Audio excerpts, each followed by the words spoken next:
Bonsoir et bienvenue dans le Grand JT. Tout de suite, le sommaire. Après une légère amélioration, les relations diplomatiques entre la France et l'Algérie se tendent à nouveau et ça se ressent jusque dans les cours d'école. Alors, comment enseigner l'histoire de la France et de l'Algérie? Eh bien, on en parle avec l'historien spécialiste de ces questions, Benjamin Stora. Le rôle des repas est majeur dans la construction d'un enfant, bien sûr pour sa santé, mais aussi pour ses apprentissages. C'est ce que souligne le dernier rapport de l'UNESCO à ce sujet. On en parlera avec l'analyste des politiques de l'organisme en seconde partie de cette émission. Mais tout de suite, place à l'actualité de l'éducation avec Shirley Adelaide. Bonsoir Shirley. Bonsoir Virginie, bonsoir à tous. À la une de ce journal, l'aide sociale à l'enfance, toujours en souffrance. Une plainte contre la France a été déposée auprès d'un comité de l'ONU. La France est accusée d'avoir violé 10 articles de la Convention internationale des droits de l'enfant en raison des défaillances graves et structurelles des dispositifs de protection de l'enfance. C'est maître Sarah Després, avocate et ancienne enfant placée, qui est à l'initiative de cette plainte. Une plainte déposée lundi dans le cadre d'un protocole facultatif qui permet aux enfants ou aux adultes de présenter en leur nom une communication devant le comité des droits de l'enfant. S'ils estiment que des droits ont été bafoués, maître Sarah Després demande l'ouverture d'une enquête internationale sur les violations des droits fondamentaux des enfants placés. Et Shirley, cette plainte intervient une semaine après la publication d'un rapport absolument accablant de la commission d'enquête parlementaire pilotée par la députée PS Isabelle Santiago, un rapport sur les manquements de l'ASE. Oui, qui décrit un système hier à bout de souffle et aujourd'hui dans le gouffre et qui exhorte les pouvoirs publics à agir vite. Surcharge des structures d'accueil, rupture de parcours, manque de formation des professionnels, absence de contrôle ou insuffisance des moyens. Les défaillances sont systémiques pour ce dispositif. L'ex-DAS censé protéger les enfants les plus vulnérables. En 3 ans, 13 rapports ont déjà été publiés sur la crise de la protection de l'enfance et pourtant rien ne bouge pour Jocelyne Giantarelli, présidente de l'association de défense des droits des enfants placés et de leurs familles dans le Rhône. Depuis des années, elle alerte les politiques sur le sujet. Des députés, des ministres, des sénateurs, c'est toujours le même refrain. On sait, mais il faut vous adresser un tel, sans effet. C'était des belles promesses qui n'ont pas été tenues. En fait, en protection de l'enfance, tout est possible. Si l'ASE aujourd'hui peut fonctionner comme ça, c'est parce que tout le reste de la société se tait. Une situation qui semble dénuée d'espoir, mais le dernier rapport d'enquête parlementaire recommande la création d'une commission de réparation pour les enfants placés. Et c'est un changement dont se félicite Jocelyne Giantarelli. Je me suis dit, aïe, c'est ce que j'attendais depuis tellement longtemps. Quand on leur demande pardon, il y a énormément de vies brisées. On ne réparera pas tout, mais déjà reconnaître que ces enfants-là n'auraient pas dû vivre ça, auraient dû aller à l'école, devraient avoir des diplômes, les filles ne devraient pas se prostituer, ne pas se droguer, ça sera déjà une première avancée. Selon le dernier bilan officiel, ce sont 396 900 jeunes qui sont suivis par la protection de l'enfance en France, une protection qui n'a pas de ministère dédié dans notre pays, ce que réclament d'ailleurs les députés dans leur rapport. Les enfants sont aussi les victimes de ce drame qui se joue quotidiennement en mer. Un enfant par jour meurt en tentant de franchir la Méditerranée selon l'UNICEF. Et ce chiffre pourrait être sous-estimé puisque de nombreux naufrages passent inaperçus, faute de survivants pour en témoigner. Au total, ces 10 dernières années, environ 3500 enfants sont morts ou portés disparus après avoir tenté de traverser la Méditerranée centrale entre l'Afrique du Nord et l'Italie. Des enfants qui fuient la guerre, les conflits, la pauvreté. Toujours selon l'UNICEF, cette agence de l'ONU qui s'occupe des enfants, 7 enfants sur 10 voyagent seuls sans leurs parents, ce qui les rend encore plus vulnérables car beaucoup d'entre eux subissent des violences ou sont détenus contre leur gré. Les droits consacrés par la Convention relative aux droits de l'enfant ne s'arrêtent pas aux frontières ou au rivage. Ils accompagnent les enfants lorsqu'ils les traversent, rappelle Regina De Dominicis, haut responsable de l'UNICEF cité dans ce rapport. On part en Espagne à présent. Une affaire suscite l'émotion et l'indignation dans tout le pays. Oui, et à l'origine, cette vidéo que vous avez peut-être vue passer car elle a fait le tour des réseaux sociaux. Elle a été tournée la semaine dernière par une stagiaire au sein d'une crèche privée de Torrejón de Ardoz près de Madrid au moment du déjeuner. Attention, les images sont choquantes. On y voit une employée de crèche qui violente un enfant d'1 an et demi pour le forcer à manger. 3 minutes d'agression sous l'œil passif des autres employées présentes ce jour-là.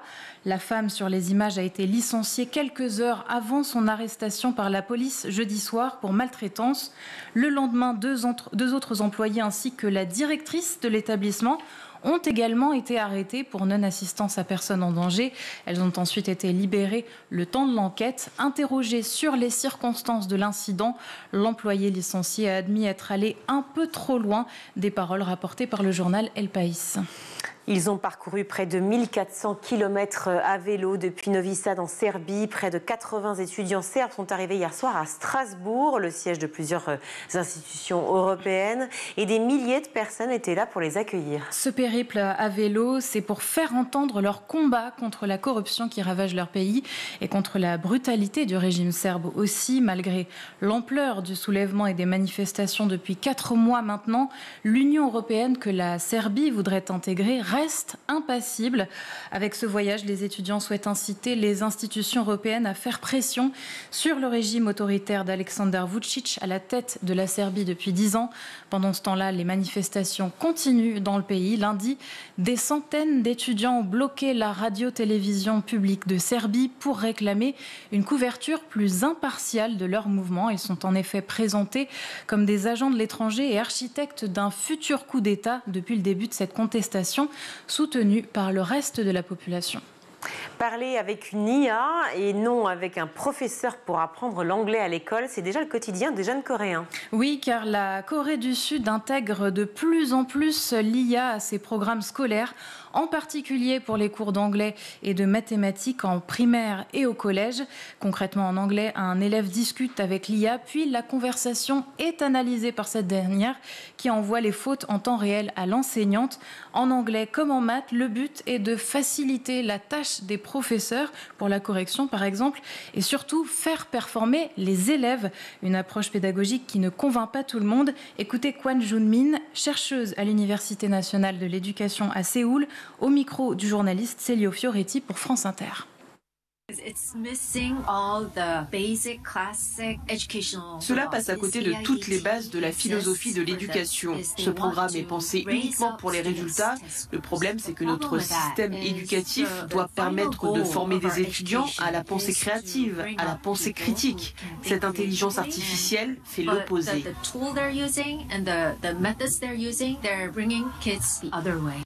Pour l'instant, la pratique n'est pas encore généralisée en Corée du Sud. Seul un tiers des établissements ont opté pour l'intelligence artificielle. Pour terminer, retour en France avec les vacances de printemps qui sont en ce moment. Alors que faire avec vos enfants? Le Muséum d'histoire naturelle à Paris vous propose de traverser les déserts du monde entier. Oui, alors le désert de Gobi, les déserts polaires, en passant par le désert de Sonora aux États-Unis, évidemment l'emblématique Sahara, des milieux aux conditions hors normes, a priori hostiles à la vie, mais c'est sans compter toutes ces stratégies d'adaptation développées par les végétaux et les animaux que cette exposition nous fait découvrir, tout comme ces méthodes employées par les humains pour survivre dans des environnements contraignants. Les humains qui font aussi peser des menaces sur ces milieux fragiles, et l'exposition ne passe pas à côté. À travers près de 200 spécimens et objets de nature variés, pour la plupart issus des riches collections du muséum. C'est un voyage étonnant qui vous attend à la grande galerie de l'évolution au Muséum d'histoire naturelle à Paris. L'exposition Désert est à voir jusqu'au 30 novembre 2025. Merci beaucoup Shirley. Point de cristallisation des tensions, eh bien l'histoire de la guerre d'Algérie et de la colonisation n'est pas toujours abordée en longueur à l'école, alors que les récents événements ont fait ressurgir des tensions du passé, des tensions très lourdes. Comment appréhender l'histoire de la guerre d'Algérie et de la colonisation? On en parle tout de suite avec Benjamin Stora, l'historien. Benjamin Stora, bonjour. Bonjour. Je suis ravie de vous accueillir à nouveau sur ce plateau. Merci mille fois d'être là. Vous êtes historien spécialiste de l'Algérie et auteur de la bande dessinée Les Algériens en France, une histoire de génération aux éditions de la Découverte. On va en parler tout à l'heure. Autre livre aussi qui vient de sortir, L'Algérie en guerre, un historien face au torrent des images. Ça, c'est aux éditions de l'Archipel. Et cela aussi, c'est un vrai sujet, effectivement, toutes les images, comment se défaire de cela, comment reprendre vraiment la réalité des faits. On va en parler puisque vous le savez, c'est une chaîne consacrée à l'éducation et donc plus généralement à l'école et ce qui se dit, ce qu'on apprend. Mais parlons juste de l'actualité. Forcément, une actualité brûlante. Un ambassadeur rappelé par la France, 12 diplomates français expulsés. La France se dit, je reprends les termes, consternée, en tout cas en consternation ou dans la consternation par l'état des relations entre les deux pays. Pensez-vous que ce soit un sentiment partagé par le président Tebboune ? Je pense que tout le monde est consterné, moi le premier, puisque j'ai remis un rapport au président de la République, on aura peut-être l'occasion d'en reparler, il y a maintenant 5 ans. Oui. Et ça avait plutôt bien commencé, disons, cette histoire. Et voilà que ça, non pas que ça se termine, mais que ça a pris une tournure, malheureusement, qui ne s'était jamais produite depuis l'indépendance de l'Algérie en 1962, c'est-à-dire le rappel de l'ambassadeur de France. Bon, ça ne s'était jamais fait, c'est la première fois, j'allais presque dire que c'est historique. Et puis l'expulsion donc de 12 ressortissants français de l'ambassade et des consulats d'Algérie. Et du ministère, je crois, de l'Intérieur, qui était en fait... Qui dépend du ministère de l'Intérieur. Voilà. Et inversement, donc du côté français, hier, l'Élysée a décidé, enfin le président de la République a décidé l'expulsion comme riposte graduée, symétrique, de personnel. Soit du personnel de consuls. 12 aussi, j'ai vu que c'était vraiment un peu indépendant là, pour le coup. Voilà, on rentre un peu dans une guerre à la fois des mots, des images. Oui, c'est ça. C'est-à-dire qu'il y a effectivement, malheureusement, on peut le dire, une sorte de, disons, de confrontation qui a pris cette tournure, disons, de rappel, de guerre des mots. Et alors que précisément on était parti sur une hypothèse de réconciliation entre la France et l'Algérie. Oui, il y a encore 24 heures, même 48 heures, enfin on se disait, bon ça va, les tensions se sont calmées, enfin tout est à peu près apaisé, on est revenu à une normalisation des choses, et puis même il y a quelques semaines encore, le 31 mars, on a su a priori que bien, les rapports étaient beaucoup plus calmés. Comment tout d'un coup on peut, c'est un mot déplacé, c'est une déferlante, c'est beaucoup de crispation quand même nourrie depuis de longues années. Oui, absolument. Vous avez raison de souligner, j'allais presque dire, le caractère structurel et inflammable des relations franco-algériennes. C'est-à-dire que chaque geste, chaque mot, chaque attitude peut vite, dégénérer, provoquer un engrenage qui aboutit à ce qu'on voit actuellement. Et effectivement, il y a toute une espèce d'engrenage qui s'est mis en place. Dans une histoire d'amour, on pourrait dire qu'effectivement, c'est peut-être une non-explication, en tout cas un pardon qui n'a pas été fait. Est-ce que vous pensez que ça peut être cela aussi, tout simplement ? Bien sûr qu'il y a énormément de chagrin dissimulé, de ressentiment, de sentiments de trahison, d'abandon qui existent dans différentes catégories de la société française, mais aussi dans la société algérienne. C'est-à-dire qu'on pense à chaque fois que cette histoire longue de 132 ans de colonisation est passée, qu'elle est terminée, qu'elle est loin derrière nous. Or, plus on s'éloigne paradoxalement de cette histoire et plus on s'en rapproche. C'est-à-dire que plus on a le sentiment que tout va se régler et plus on s'aperçoit que tout est inflammable. C'est-à-dire qu'un certain nombre de groupes existants qui sont liés à cette histoire sont encore et vivent encore, même s'ils ne le disent pas de manière explicite, mais ils vivent encore avec ces blessures de cette histoire. Du côté français, il y a énormément de personnes, bien sûr, les anciens soldats d'Algérie, 1,5 million. C'est beaucoup, c'est colossal. Des gens qui avaient 18 ans, 20 ans, 22 ans, qui ont passé quelquefois 18 mois, 30 mois dans les djebels, c'est colossal. Bien sûr, les Européens d'Algérie, près d'1 million, qui ont quitté l'Algérie, qui étaient là pour certains depuis 3-4 générations, les Juifs d'Algérie. Alors eux, ils étaient là depuis 2000 ans. Sur cette terre algérienne, les harkis et leurs enfants. On va en parler de cette histoire, si vous voulez bien, dans quelques minutes. C'est beaucoup de monde, c'est énormément de monde, évidemment, qui vit avec le souvenir, non pas permanent, bien sûr, mais avec un souvenir qui, quelquefois, se réveille à la faveur d'événements. Et tout d'un coup, ça remonte à la surface. Et quel événement bien sûr, le Sahara, déjà, qui a posé de gros sujets, ces dernières tensions, la reconnaissance par la France de la souveraineté marocaine sur le Sahara occidental. Ça a été quand même un énorme point de crispation. Est-ce que ça l'est toujours aujourd'hui ? Ça a été effectivement un des éléments, c'est vrai, il ne faut pas se le cacher. Encore que le président de la République a fait attention, il a pas parlé de marocanité du Sahara, mais il a parlé de souveraineté du Maroc sur le Sahara. Alors je sais que c'est très compliqué sur le plan juridique, parce que le Sahara occidental fait partie de ces territoires disputés, entre notamment ce qu'on appelle le Front Polisario et le Maroc. Donc c'est un des plus vieux conflits de l'histoire, puisqu'il a démarré en 1976 avec la décolonisation espagnole. Et donc c'est un point névralgique de rapport, de tension, de friction qui existe entre l'Algérie et le Maroc. Et la France voulait tout simplement adopter une position d'équilibre, disons, sur cette question-là. Or, c'est pratiquement impossible. C'est très, très difficile parce que les Marocains tiennent beaucoup à cette histoire de marocanité et les Algériens tiennent beaucoup au principe de l'autodétermination des populations sahraouies. Donc, et pourquoi la France devait avoir une position sur cette question-là ? Mais parce que la France, c'est l'ancienne puissance coloniale au Maghreb.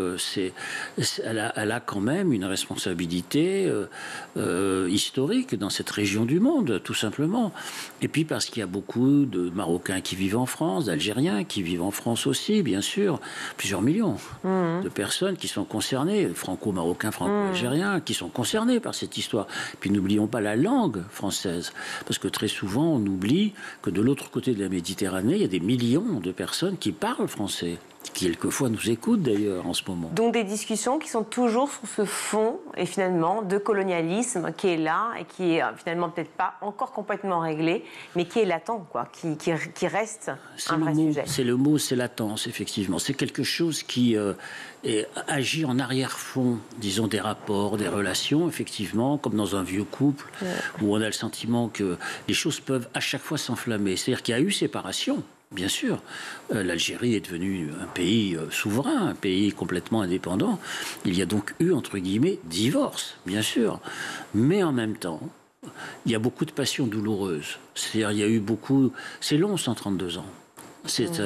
Et puis c'était un mariage forcé aussi. C'était pas un mariage, c'était un mariage arrangé, comme on disait avant. C'était pas un mariage voulu. On l'appelait l'Algérie française, quand même. Oui, et puis il y a eu une pénétration coloniale qui a été très violente, puisque la guerre d'arrivée française a duré 40 ans, 50 ans.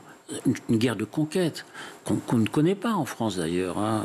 Oui, c'est tout le problème d'ailleurs. Et on en avait déjà parlé ici sur ce plateau ensemble. C'est que effectivement, les élèves français, les jeunes, puis les moins jeunes aussi, ne connaissent pas véritablement l'histoire parce qu'il est compliqué de l'enseigner. Et peut-être qu'on s'est trop focalisé sur la guerre d'Algérie, c'est-à-dire sur les dernières années, mais pas sur ces 132 ans de colonisation, comme vous le dites.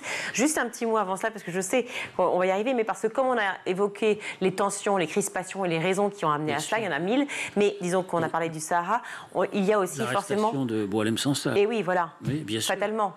Bien sûr, parce que la tâche d'un écrivain, c'est d'écrire, c'est de publier, c'est de ne pas raconter. Être en prison, c'est de raconter.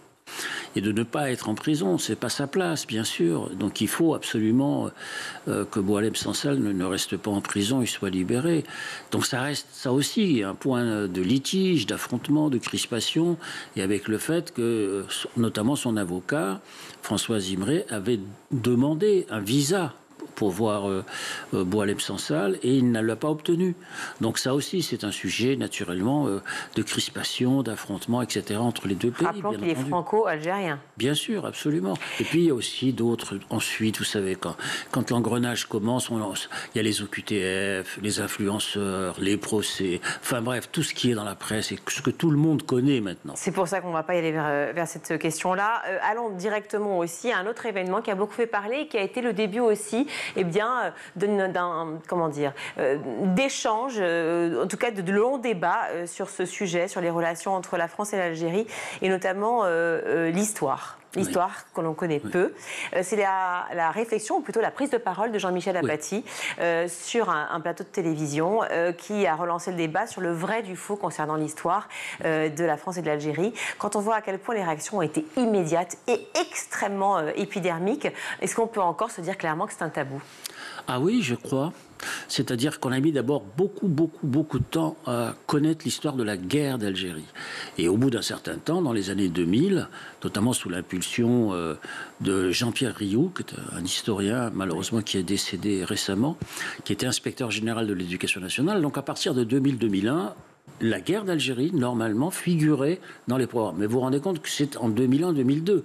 C'est-à-dire que pendant 30 ans, on n'a pas enseigné du tout l'histoire. Alors donc, depuis ce moment-là, depuis 30 ans, effectivement, des efforts ont été faits. C'est incontestable.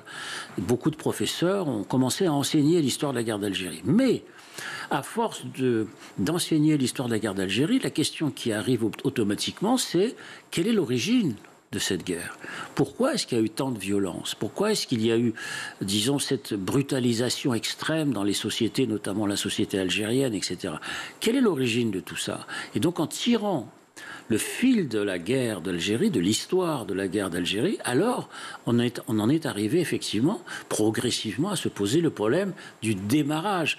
Pourquoi est-ce qu'on racontait cette histoire par la fin, c'est-à-dire qui est incompréhensible? C'est comme dans un film, quand vous racontez l'histoire par sa fin, vous ne comprenez rien. Bon, au niveau des personnages qui se déchirent entre eux, etc. Et il fallait donc recommencer par le début, d'où l'effet de sidération provoqué par la déclaration de Jean-Michel Apathy, parce que effectivement, il y a une grande méconnaissance de ce qu'a été la conquête coloniale, qui a duré 40 ans, 50 ans, et qui a été terrible. Il a parlé de Oradour algérien, Oui. en référence à Oradour sur Glane en France. Est-ce que la comparaison pour vous était salutaire? Moi, je pense qu'il a fait cette comparaison pour mieux faire comprendre les choses, c'est-à-dire par souci de pédagogie, en direction du grand public, parce que tout le monde connaît Oradour, donc il est évident qu'à partir de là, il a essayé de chercher un point de comparaison possible. Mais sur le plan du contenu, évidemment, le nazisme, la Seconde Guerre mondiale, la Shoah, etc., ne peut pas, disons, se comparer, mais il y a quand même, dans des déclarations, dans des textes, par exemple, d'une philosophe comme Hannah Arendt, il y a chez elle le fait qu'elle a expliqué que la colonisation avait servi de laboratoire quand même. C'est-à-dire que la mise en, j'allais presque dire, en situation d'extermination des populations colonisées, en état d'infériorisation, de sous-humanité, c'est quand même quelque chose de très important. Parce qu'avant que les Français arrivent en Algérie, il y avait quand même une régence d'Alger. Il y avait 30 000 habitants qui vivaient à Alger, il y avait 30 000 habitants qui vivaient à Constantine, à Oran, il y avait le Constantinois, la Numidie était le grenier à blé, disons, de l'Afrique du Nord et de l'Empire romain. Donc tout ça existait. Tout ça a une vieille histoire. Il suffit de se promener du côté de Timgad, de Béjaïa, dans le sud, les fresques du Tassili des Adjers, etc., pour savoir qu'il y avait quand même une grande civilisation qui existait dans ce sud. On n'a pas apporté tout d'un coup la lumière brusquement. Et donc, cette histoire est peu connue. Elle a été effacée. Mais oui, c'est ça, peu connue, parce que c'est important de le comprendre. Peu connue pourquoi? Parce qu'elle a été effacée des programmes d'histoire? Elle a été effacée tout simplement au moment du centenaire. Pourquoi? Pour expliquer que la colonisation française a été heureuse. C'est-à-dire qu'on a apporté les lumières, la civilisation. Mais est-ce possible d'imaginer qu'une colonisation soit heureuse? Est-ce que vraiment ce sont deux mots qui ne sont pas antithétiques, enfin antinomiques? Aujourd'hui, peut-être, oui, pour vous. C'est une question que je pose, pardon, je ne veux pas... Mais oui, mais à l'époque, non. Vous savez, non, les gens pensaient sincèrement, il y a même des républicains qui pensaient sincèrement, comme Jules Ferry, que la colonisation était un apport positif. Que ça apportait les lumières, l'éducation, l'instruction, la civilisation. Alors, est-ce que c'est ce que ça a apporté aussi, peut-être? Aussi, bien sûr. Voilà, mais effectivement, la question, c'est pourquoi taire, en tout cas, entre ce que ça apporte de négatif et de positif, une réelle situation, enfin, en tout cas des faits historiques? Parce qu'on a tué quand même 100 ans d'histoire. Oui, on a tué 100 ans d'histoire. Notamment, par exemple, vous savez, il y a eu l'effacement était spectaculaire au moment du centenaire de la conquête de l'Algérie. C'est-à-dire 1930. Dans 5 ans, on va fêter le bicentenaire. Ça fait 200 ans qu'il y a eu la conquête de l'Algérie. Eh bien, quand il y a eu le centenaire de la conquête de l'Algérie, eh bien, on a construit un récit national, notamment les historiens de l'époque, qui expliquaient que c'était une colonisation heureuse. Des gens venaient de partout, ça s'est très bien passé, il y avait une très grande harmonie, et on a mis sous silence toutes les résistances, les refus d'occupation, les refus disons, d'infériorisation de société. On a construit un roman national de la colonisation heureuse qu'on pouvait voir, par exemple, à l'exposition coloniale, la grande exposition de 1931. On a montré l'Algérie heureuse dans le pavillon central, vous savez, qui est au Palais de la Porte Dorée. Et donc, on voyait effectivement une histoire où des indigènes étaient parfaitement, entre guillemets, heureux. Mais la surprise a été très grande, par parenthèse, quand ces indigènes se sont révoltés. Évidemment. Et la révolte est faite notamment par des figures très fortes de la résistance algérienne, et des figures qui ont été silenciées, enfin qui ont été tues aussi, dont on a peu parlé. Bien sûr, c'est-à-dire que lorsqu'il y a eu des révoltes, elles ont été réprimées. Bon, il y a eu, pendant la pénétration coloniale, il y a eu naturellement la résistance de l'émir Abdelkader, mais la révolte de la Kabylie qui s'est soulevée en 1871 de manière importante, la révolte des Aurès en 1916, la révolte de Sétif également en 1945, qui a été très sauvagement réprimée, et puis enfin la guerre de 1954 jusqu'en 1962. Ça fait beaucoup d'épisodes, disons, de soulèvement, de refus, d'affrontements, de batailles. Et ça fabrique aussi beaucoup de ressentiments. Je veux dire, c'est parce qu'il y a eu beaucoup de morts. Il y a eu beaucoup de sang versé.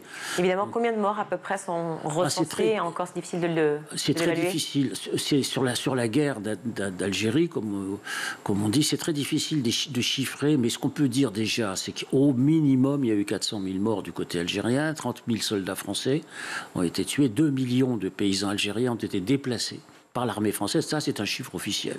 2 millions de paysans déplacés. Déplacés vers? Déplacés à l'intérieur du pays pour créer ce qu'on appelait des zones interdites. Ça, c'est officiel. C'est dans un rapport qui a été fait par Michel Rocard en 1959. Donc, ce sont des chiffres énormes. Ce sont des chiffres très importants. Puis on découvre récemment par les chercheurs qu'il y a eu la guerre des grottes, l'utilisation des armes chimiques, l'utilisation du napalm, etc. Donc c'est quand même très douloureux parce que beaucoup d'officiers français ont cru en l'Algérie française aussi, parce que quand ils sont rentrés dans ce pays, ils ont dit dans le fond... Il y a une sous-administration terrible de ce pays. Donc ils sont devenus instituteurs, ils sont devenus infirmiers, ils ont essayé de faire des choses. Mais le sentiment national algérien était déjà très installé.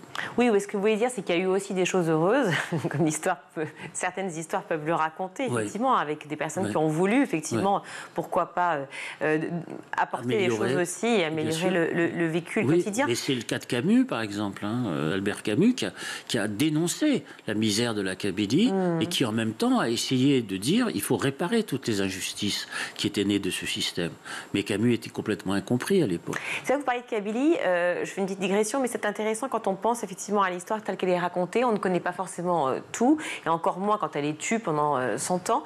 Quand on parle de termes, c'est très important. Les harkis, les pieds noirs, l'OAS, le FLN, enfin tous ces termes-là, en fait, sont sortis de nulle part. Les gens les emploient et pas forcément à bon escient. Même la Kabylie, peut-être même pas forcément le situer. Est-ce qu'il y a un moment où, quand on voit les crispations aussi de la France aujourd'hui, et même d'ailleurs même d'avant, mais en tout cas, on voit les tensions, etc. Est-ce que c'est pas aussi l'occasion peut-être de porter ce combat aujourd'hui auprès du ministère de l'Enseignement et de l'Éducation pour dire peut-être il faut rappeler des choses importantes?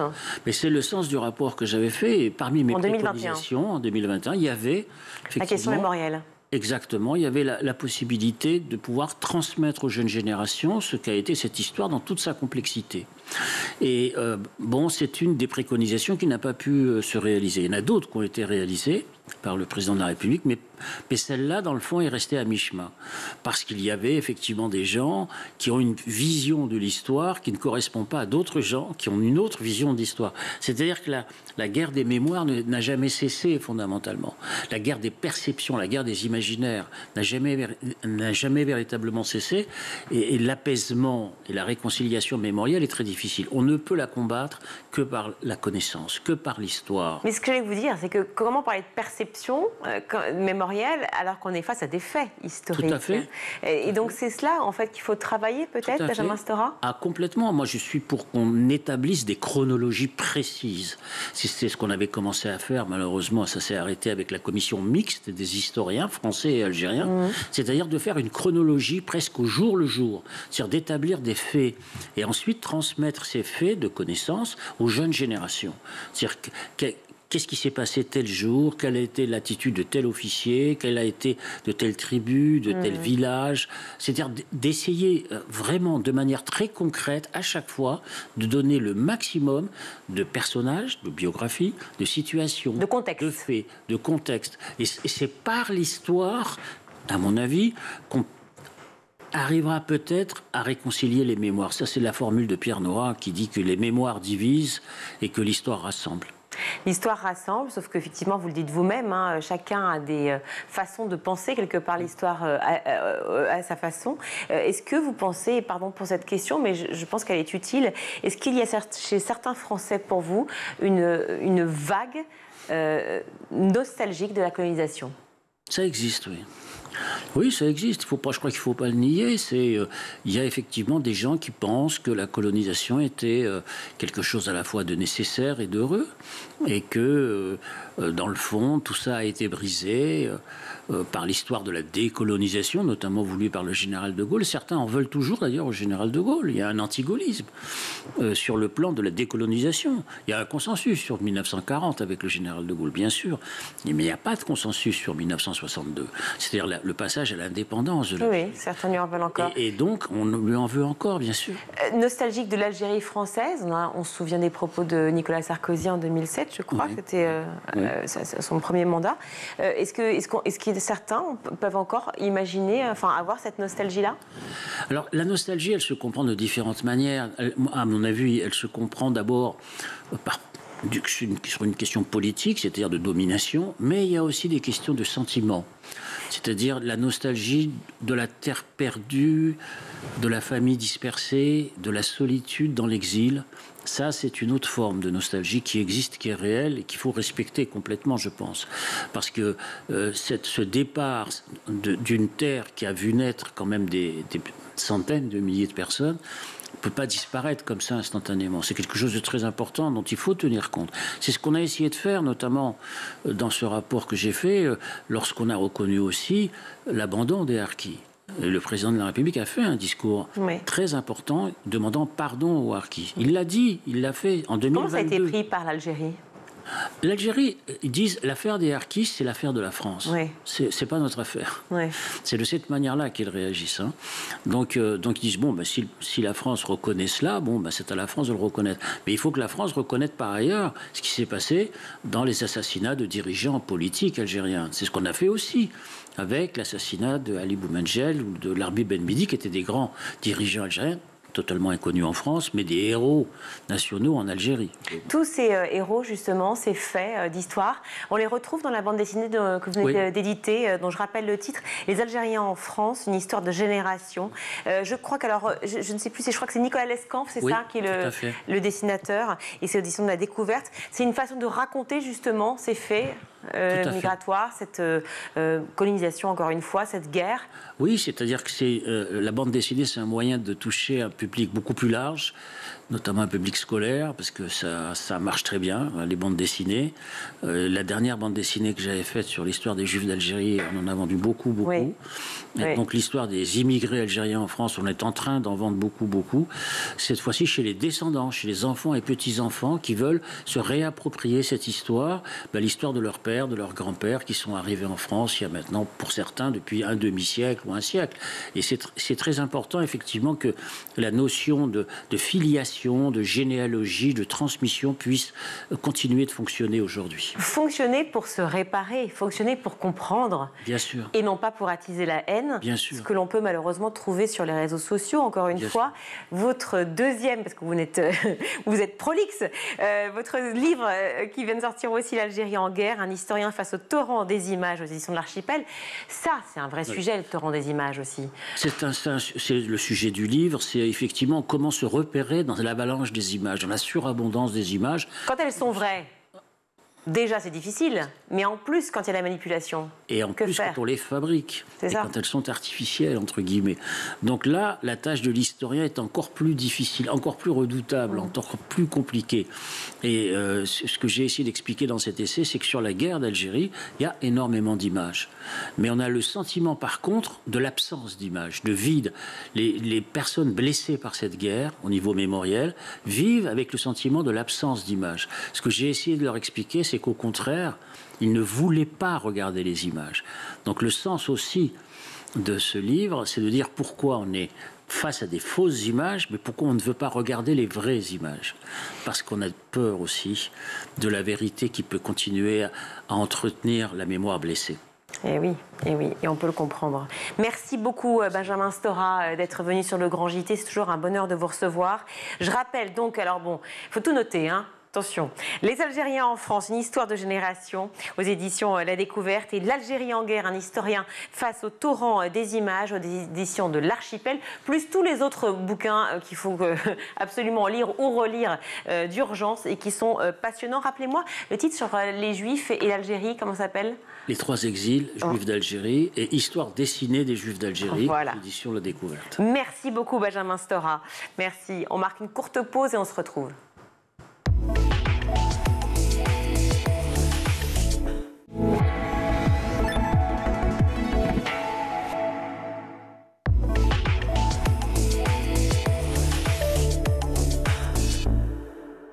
De retour dans le Grand JT, je suis ravie d'accueillir Anna Dadio. Bonjour. Bonjour, merci de m'avoir. Mais je suis ravie de vous accueillir sur le plateau du Grand JT. Vous êtes chef de politique éducative du rapport mondial de suivi sur l'éducation au sein de l'UNESCO. L'UNESCO qui publie un nouveau rapport et qui souligne le rôle majeur des repas scolaires sur la santé des enfants et surtout sur l'apprentissage. On va en parler bien entendu ensemble. Pourquoi l'UNESCO a-t-elle choisi de porter ces actions, notamment sur la qualité nutritionnelle des repas? Donc, pour plusieurs raisons, vous venez de les dire. Une des plus importantes, c'est l'amélioration de l'apprentissage. En fait, au lycée, on n'apprend pas bien avec les ventres vides, mais on n'apprend pas bien quand on ne mange pas bien. Et en fait, les rapports qu'on vient de publier, c'est mieux manger pour mieux apprendre. Et ceci dit tout, c'est que les rapports expliquent. Donc en fait, il est très important de se focaliser sur la nutrition et l'alimentation à l'école parce que ça a des liens avec l'apprentissage, avec la concentration, avec les résultats, par exemple en mathématiques, à lecture, avec l'assiduité. Et donc, il faut vraiment se concentrer sur les repas scolaires, mais pas seulement les repas scolaires, comme vous l'avez dit, sur la qualité des repas scolaires. C'est très important d'avoir des repas qui sont nutritifs, qui sont équilibrés et qui sont sains. Et ça, parce que en fait, c'est cet équilibre qui permet aux enfants de donner les meilleurs dans l'apprentissage.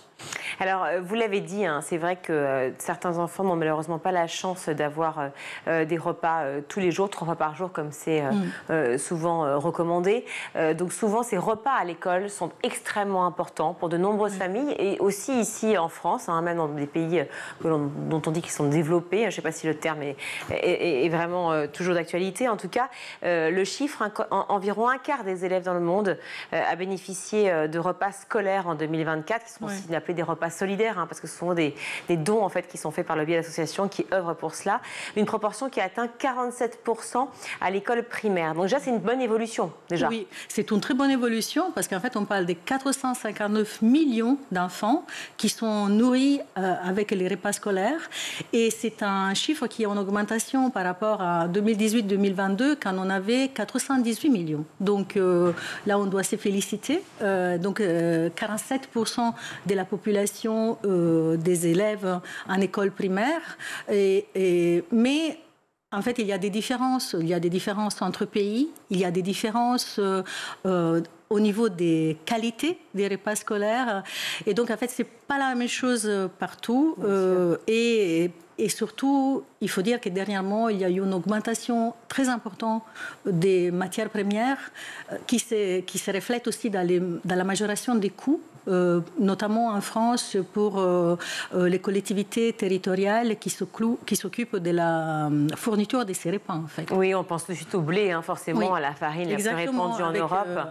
En fait, c'est les conflits, c'est la situation géopolitique très importante qui a eu un impact très important sur les coûts des matières premières, mais aussi il faut penser que les repas scolaires, ça doit être un moment aussi des socialisations. Les repas scolaires, on a dit, n'est pas seulement pour favoriser l'apprentissage, c'est en fonction des socialisations, ça a aussi une fonction de responsabiliser les enfants tout au cours de la vie, pas seulement quand on prend ce repas scolaire, on pense ici par exemple, on parlait des 47% des élèves d'école primaire.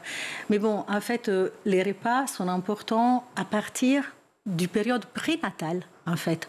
L'alimentation des enfants du fœtus, c'est quelque chose de fondamental. Et donc, en fait, c'est pour ça que dans notre rapport, on met vraiment en exergue l'importance de l'alimentation tout au cours de la vie et pendant les cycles de vie à tout âge, parce que ça aide aussi à faire des bons choix, à comprendre quels sont les aliments sains, les aliments équilibrés, et avoir des responsabilités aussi, une responsabilisation par rapport au gaspillage, par rapport à l'environnement.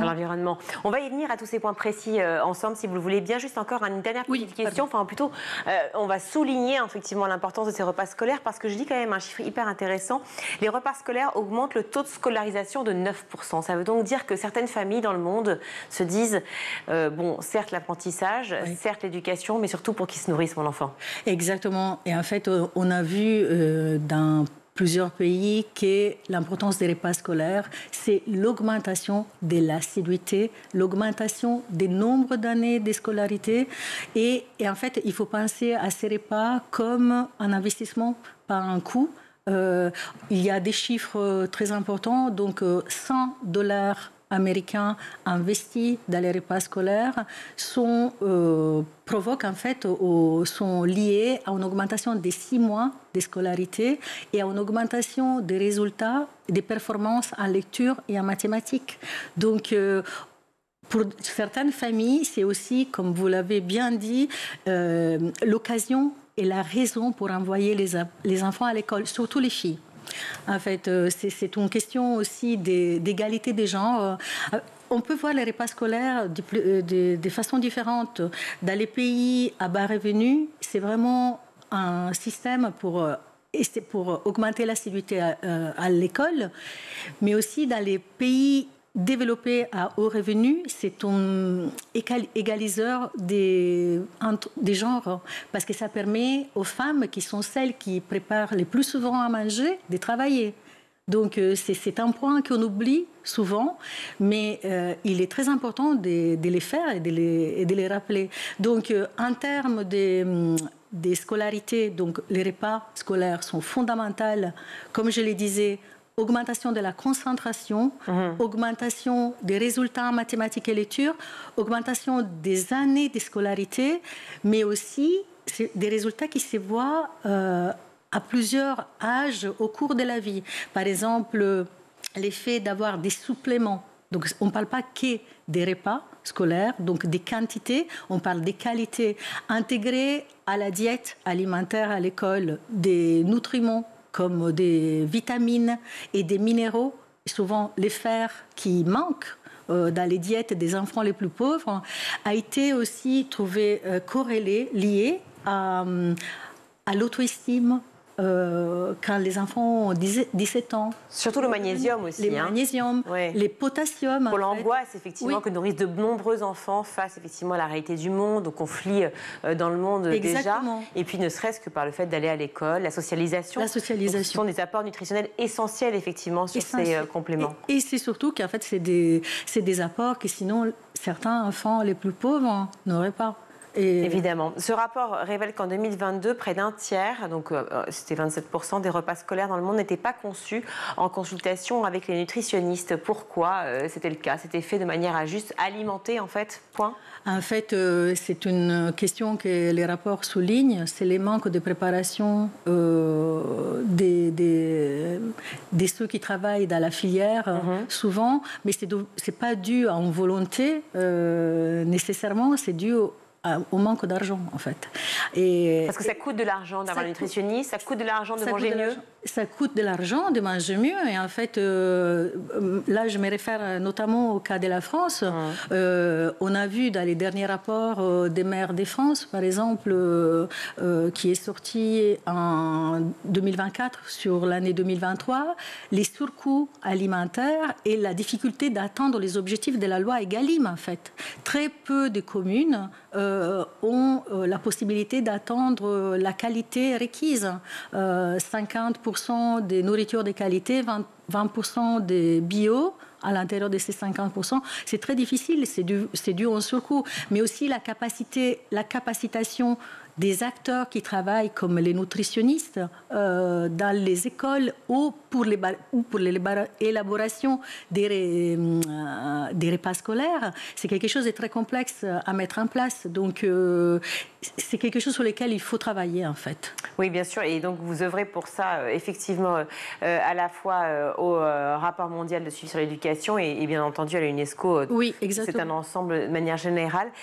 Bien sûr, on parle des apports nutritionnels, on parle de cette lutte pour mieux penser sa santé, mieux apprendre, évidemment, mieux contrôler aussi peut-être les déviances, les dérives face à l'alimentation. On sait que de nombreux enfants, étudiants, sont sujets soit à l'obésité d'un côté, soit effectivement à des déséquilibres alimentaires qui peuvent mener aussi à l'anorexie.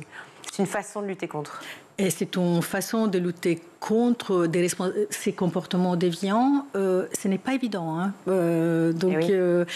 Surtout parce que, en fait, ce que le rapport souligne, c'est une approche intégrée, une approche qui doit bouger à travers différents secteurs, les secteurs de la santé. Par exemple, les problèmes de l'alimentation, des comportements déviants, ont un impact aussi sur les problèmes de santé mentale des jeunes, et pas seulement les enfants. On peut penser aux enfants, l'alimentation en tant qu'un problème pour les enfants. L'alimentation, c'est un problème tout au long de la vie. Même pour les étudiants universitaires. En fait, il y a des études qui ont montré que les étudiants universitaires qui ne se nourrissent pas bien et qui ne mangent pas à leur faim ont des problèmes de concentration. Ils sont perturbés par les stress pendant les examens. Mais ce n'est pas seulement ça. En fait, je dirais que quand on parle d'alimentation et de nutrition et d'éducation, il y a des mécanismes qui sont très difficiles à expliquer, qui lient les deux. En fait, en termes d'éducation, on peut penser à un effet intergénérationnel, c'est-à-dire qu'en fait, l'éducation, surtout des mères, mais des parents en général, a un impact sur les choix, sur la santé de l'enfant. Il y a un effet des choix, c'est-à-dire qu'en étant plus éduqué, on peut faire des choix plus responsables, plus informés. Mais en fait, ce qui est difficile, c'est la relation entre l'alimentation et les revenus. Parce qu'on peut penser que les personnes, les ménages les plus modestes ne sont pas nourris avec des aliments sains, mais il y a aussi un effet aux revenus plus élevés où on est plus influencé par les marketing agressifs et donc par des produits ultra transformés qu'on consomme. Et par exemple, il y a des études qui montrent que des jeunes qui suivent plus les réseaux sociaux ne sont pas nécessairement à même de faire des choix éclairés quant à la consommation des sucres ou des produits ultra transformés. Donc, en fait, tout dépend qui ils suivent, en fait. Exactement. Exactement. On doit malheureusement s'arrêter là, mais donc on sait qu'on doit privilégier les produits frais, peu transformés. On sait que vous œuvrez justement vis-à-vis des États pour les pousser à prendre effectivement des dispositions à la fois pour le pays et aussi pour les établissements scolaires afin qu'ils privilégient une alimentation saine. Voilà. Équilibrée. Et équilibrée. Et qui forme bien les enseignants, les professeurs. Et les futurs petits citoyens. Exactement. Merci beaucoup. On va tout de suite retrouver le meilleur de School TV avec le ZAP. Qu'est-ce que ça fait, Lily for Life, et comment ça fonctionne? Voilà, exactement.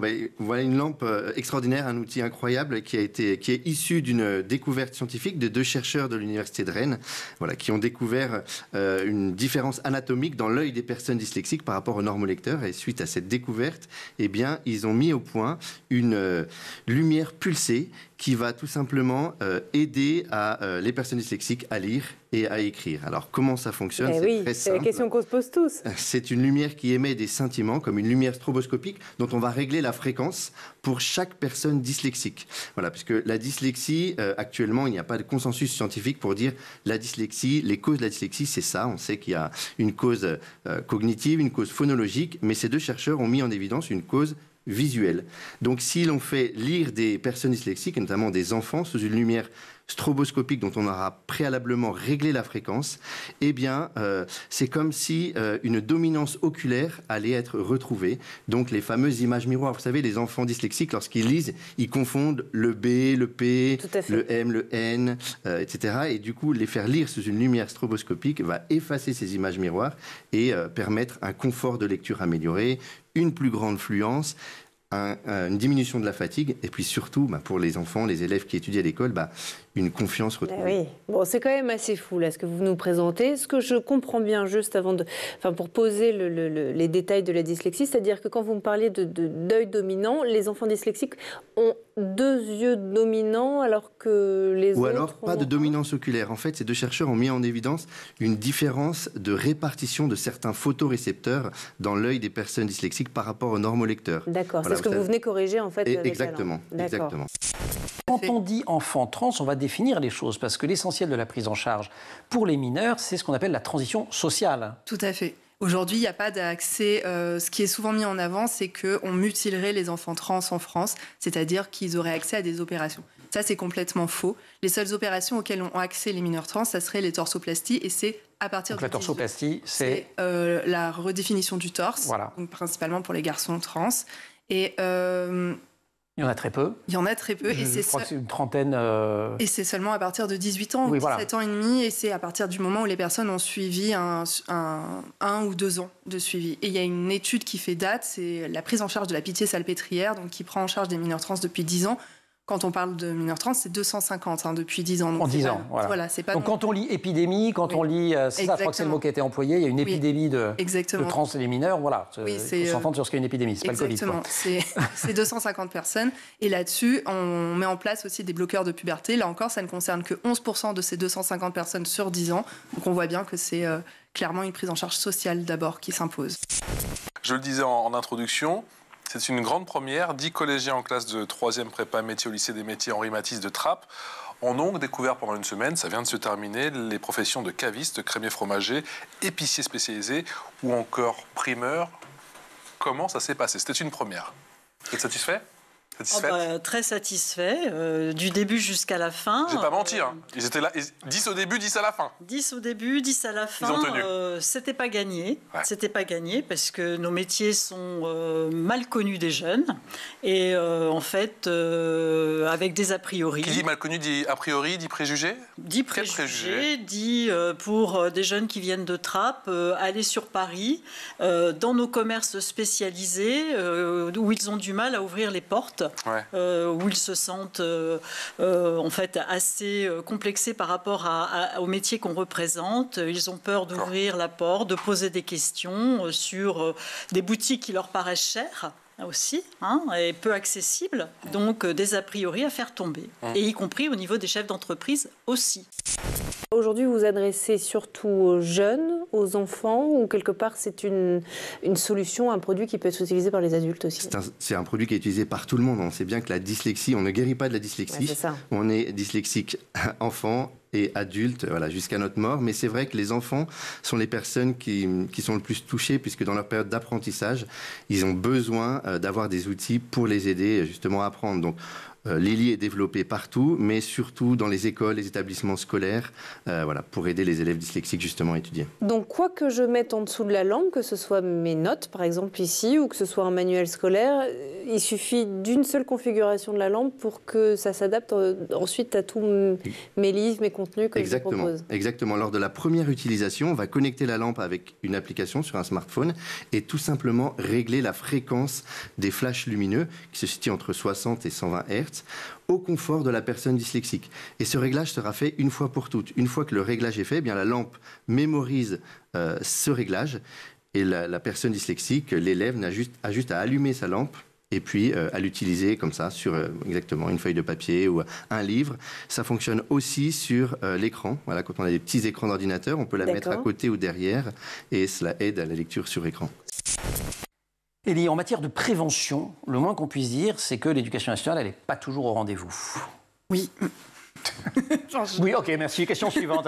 Non, il y a des rendez-vous manqués. Donc le premier rendez-vous manqué, c'est les fameuses sessions d'éducation à la vie affective et sexuelle qui n'ont pas lieu. Qui n'ont pas lieu parce que, en fait, depuis depuis 2013, et les ABCD de l'égalité qui ont été mis en place par François Hollande et Najat Vallaud-Belkacem ont été tellement attaqués à ce moment-là par une partie de l'extrême droite, il faut bien le dire, que en fait François Hollande a fait demi-tour sur ces ABCD de l'égalité. Et ce qui était ressortir à ce moment-là, c'est que on apprenait aux enfants à se masturber, ce qui était évidemment complètement faux. C'est un déferlement de fake news absolument incroyable à l'époque. Oui, et ça a conduit à ce qu'une enseignante soit dans l'obligation de démissionner et de déménager, tellement les violences à son encontre étaient énormes, parce qu'elle avait été accusée de demander à 2 enfants de se masturber.